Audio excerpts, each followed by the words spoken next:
Baik, selamat sore Bapak.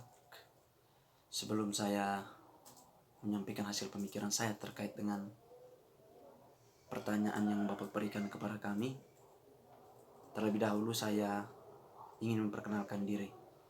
Nama saya Yasintus Elva Darman.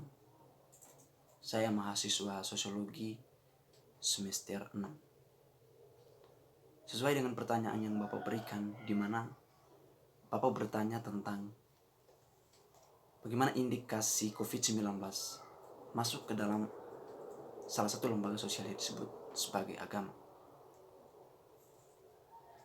Sebelum saya menjawab secara lengkap, pada kesempatan ini saya coba untuk menjelaskan tentang apa sih agama itu sebetulnya. Menurut saya, agama itu merupakan salah satu lembaga sosial dalam kehidupan bermasyarakat. Ekonomi, politik, sosial, budaya juga merupakan lembaga sosial. Tetapi dalam hal ini tidak hanya sebatas ekonomi, politik, dan budaya saja yang menjadi lembaga sosial, tetapi agama juga menjadi salah satu lembaga sosial yang sebetulnya memiliki kontribusi yang besar. Kalau dari sudut pandang sosiologis melihat bahwa agama salah satu lembaga sosial yang hadir dengan visinya sendiri dan visi misinya sendiri untuk menciptakannya namanya pembangunan sosial. Jadi agama hadir untuk membawa perubahan sosial. Jadi sebagai salah satu lembaga yang memiliki peran untuk menciptakan pembangunan manusia dan pembangunan masyarakat. Jadi agama di sini dilihat sebagai sesuatu yang baik. Dalam pemikiran, dan saat ini saya mencoba untuk masuk ke dalam satu ahli yang namanya Talcott Parsons, mencoba untuk menjelaskan hasil pemikirannya, bagaimana teorinya kemudian memiliki korelasi dengan COVID-19 hari ini, tentang teori struktural fungsional. Menurut beliau, di dalam kehidupan masyarakat ada yang namanya sistem sosial. Sistem sosial itu adalah kumpulan atau kumpulan bagian-bagian dalam kehidupan masyarakat. Salah satu bagiannya itu adalah agama. Selain politik, ekonomi, sosial, dan budaya. Menurut beliau pula, kepincangan salah satu sub itu bisa berakibat fatal kepada keefektifan sub-sub yang lain atau bagian-bagian kehidupan sosial lainnya.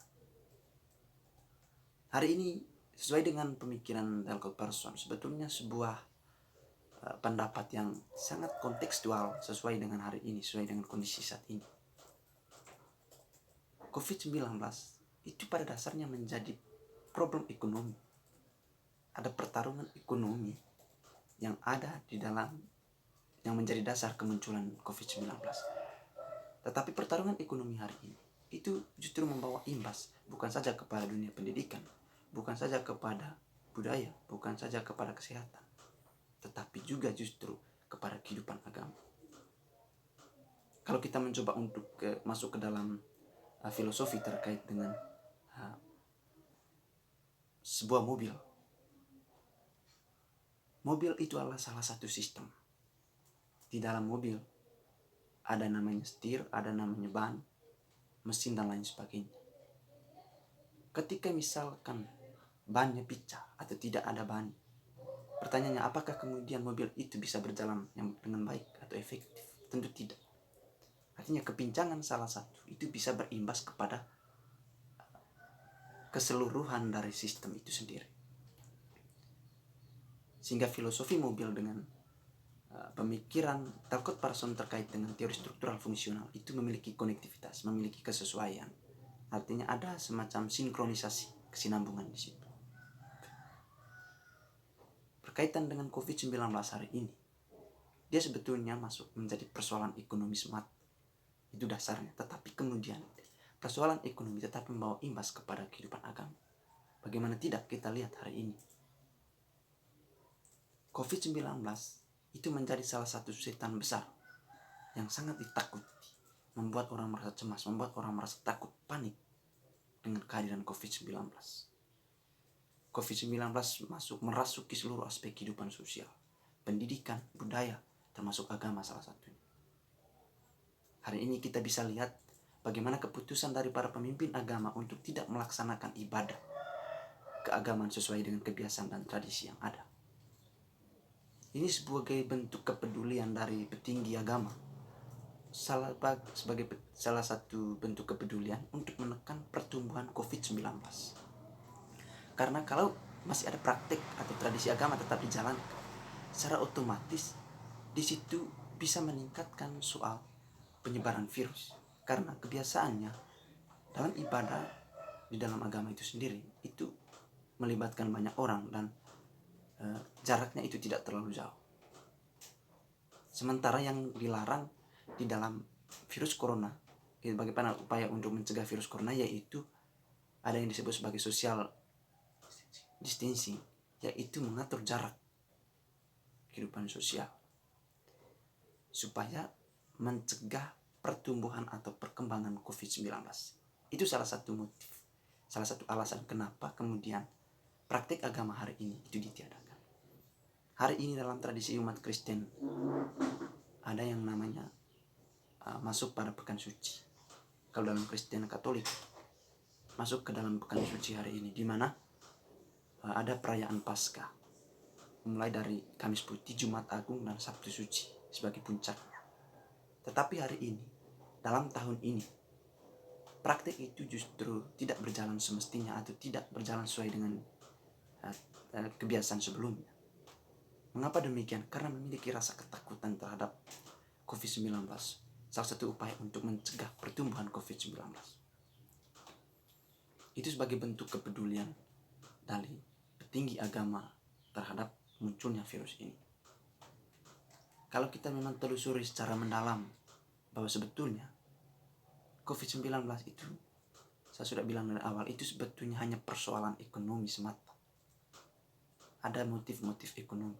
Tetapi motif ekonomi kemudian membawa imbas kepada kehidupan yang lain.